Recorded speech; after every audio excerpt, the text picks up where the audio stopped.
Hey guys, this is SpicyBoi Comics coming at you with a new review for a book called Stardust. This is an independent one-shot sci-fi horror comic written by Nasser Rabadi with art by Shawn Langley and lettering by Turnage. And so getting right into the book, the basic premise of this story is that an alien spacecraft crash lands in a city and all members on board are killed save one who wanders into the woods for a few years and then returns to exact his revenge upon humanity. So this book's a very quick, light read, but it's fun. It's got a lot of good action. It's got some interesting character dichotomy between the monster and this little girl you'll see in a minute. But I gotta compliment the art, first of all. Shawn Langley's pencils. They are sort of rough pencils, but honestly, the black and white mixed with the rough pencils suits the tone and style of the story really well. I think it works best in black and white. I wouldn't want to see this in color because it sort of takes away from the darker tone this book's trying to set up. And so the art really suits this book. And you got the monster running away here, and I love this design, this sort of Cthulhu, almost Swamp Thing hybrid. It's very interesting. It's interesting to look at. Just the monster design alone really draws you in and makes you want to keep reading, because I kind of got curious, like what's underneath all these tentacles? Is there like a mouth? We got like a beak going on. What's the situation with this dude's mouth? What that mouth do? Yeah, but really interesting to see this monster sort of hide away from humanity for a bit and then sort of come back with a lust for vengeance. But he's so innocent. There's a really few key pieces of dialogue Mr. Rabadi puts in here that show you that the monster, while he is lumbering and tall and definitely physically imposing, he has this sort of childlike innocence about him. Even when he goes out to revenge, even the revenge part is done in a sort of very simplistic, childish way. Like, they killed my friend, so I'm going to go back and kill them. And that's not a bad thing. I think that suits like the character really well too. That like he doesn't understand why humanity would be so afraid of them. He just knows they killed his friend, so he's going to kill them. It's a very basic black and white sort of system of justice. And I think that's really interesting to see. And yeah, I almost forgot that we do see the mouth. That's right. We see that. Oof. Look at those teeth. Oh man, that is nice. That is cool. This whole book's pretty cool. So the monster finds this cabin in the woods and he's like, "Yep. This is it. This is ground zero for my revenge against humanity." And then we get some just oof. We get one oof, and then we get two oofs, and then oof. Just oofs. Just so many deadly oofs everywhere. Really cool. Really good onomatopoeia. Just very simple. Just rip, snap. And the lettering on this, good job, Joey Turnage with the lettering. Just really effective, really stylized, but super effective. And you don't always need an exclamation point in the end to just make the point across. Like when I read snap, I know like that's loud. That image is just loud, and that works really well. And so then I'd say what the main conflict of the story is the alien monster and this little girl Millie, who's the sole survivor. And the only reason the monster spares her is because she has a story to tell him. And again, this is where I think the character of the monster becomes really interesting, because as you can see here by this panel, he's this very simple sort of childlike creature. Look at the pose. He's sitting very childlike, and it gives him the sort of level of innocence, and you do feel kind of bad for the monster. You sympathize with him, even though he's done this horrific thing. You know, he's killed this family, but you understand why. You also understand with this monster's mentality that, you know, he doesn't know that this family didn't really have anything to do with the loss of his friends and his loved ones. He just sees people. He knows people did bad things, so he retaliates. It's simple, but it's interesting to see a powerful character with a very simple-minded mentality. That's a dangerous combination, and it suits this story really well. And I just feel so bad for this girl. Look at that. Oh, she's so sad. Those tears in her eyes. Gotta keep complimenting Shawn Langley, because I really like the rough penciled look.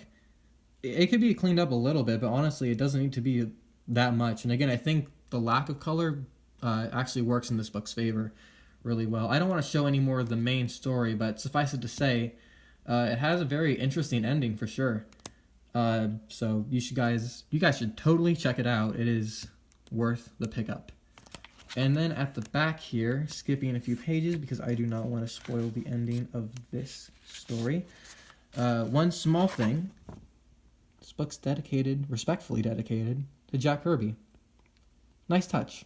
Nice touch, team. I sincerely appreciate that because, it's just nice to see people compliment classic comic creators every now and then, even though he's been gone for a while.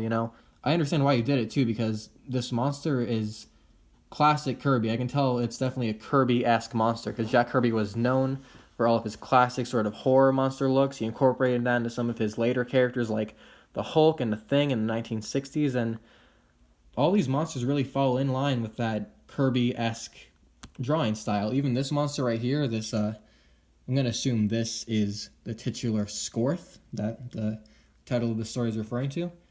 There's 2 more stories in here, and they're just fun, simple little action stories. You got a monster, he's killing this crew, and there's astronauts. They're on some planet or a moon, and they're all getting slaughtered, and the guy, the astronaut contacts the home base. He's like, guys, don't come after us. This guy is unstoppable. These guys are crazy. Look at these things. Look at those teeth. You don't get anywhere near it. Look at those tentacles. I've seen enough hentai to know you don't want to be around these guys. And then we got this little ship at the end, so it's like womp womp. They're going after him anyway. Really cool. This is definitely a Captain Kirk homage if I've ever seen one, and that's nice. Got sort of that schmaltzy smile. Kind of reminds me of the spaceship captain from Futurama, if you've ever seen that show, if you know what I'm talking about. So that was cool, just a fun little short story. And then at the end here, there's just a little 3-page story about these vampire ghoulish monsters, and they bite this girl, and then she slowly kind of goes like sort of quiet and morbid. She kills herself, and now, it is implied that she is also a ghoul. That's interesting. There's this little line at the end here: in a world where all humans become monsters, I couldn't go on only feeling coldness. I couldn't live without my humanity. And that's dark, because it's not just that these ghoulish things bit her and, they turned into a monster. There was something under the surface, taking away her humanity. I mean, I don't know what that feels like. I can't imagine what that feels like, but it doesn't sound good. And putting it in such simple words, I couldn't live without my humanity. Thinking about how, like, a monster's bite could take away humanity, what that is, what that means, it sticks with you. It's a haunting thought. And so I think this short story was really well done, especially with only 3 pages. He really nailed the point he was trying to get across. And again, really cool monster design by Shawn Langley here. Just all the designs in this are really, really interesting. This guy should do some more monster horror comics. I'd love it. I'd buy it. I'd buy any more of these comics he has to put out because they're pretty cool. And then at the end here, we just got a little, I don't know what this is, but it's some kind of messed up guy. He's got this swollen hand. He's got like this skeleton leg, this skeleton little rib cage poking out, this messed up face, and this big monster behind him. Just a lot of cool, dark sci-fi monsters in here. And that's the whole book. Stardust. I really like this book. I'm not sure if you can still get it. I know the main Indiegogo for the print edition is closed, and the digital edition, the Indiegogo campaign, is also closed. I'm not sure if it's going to be on sale again, but if you can find this anywhere secondhand, or if they ever do another campaign for this book, I highly recommend going out and getting it because it's worth the read. So congratulations, Mr. Rabadi, Mr. Langley, Mr. Turnage. You turned out a good product. And one final thing I'd like to touch on is one of the main things that really inspired me with this book is the fact that, these 3 guys were able to come together, put in some hard work, some blood, sweat, and tears into making one comic book without, a lot of financial backing. They did a successful Indiegogo campaign, but they didn't need the backing of a big company or corporation to do this. It's 3 guys that had a great idea and great talent who came together and made a great product. And I really appreciate that. It inspires me, and it makes me think maybe one day I could do the same thing. With my friends, with my talented artist pals, we come together and hopefully make a book that is even a fraction as good as this one was. So I'll end on that note. I'd like to thank everyone for tuning in, and I'll see all of you in the next review, which should be for this other Indiegogo comic, which is Blue Mamba. So Thank you all for watching, and I will see you, hopefully, in the next video. Later.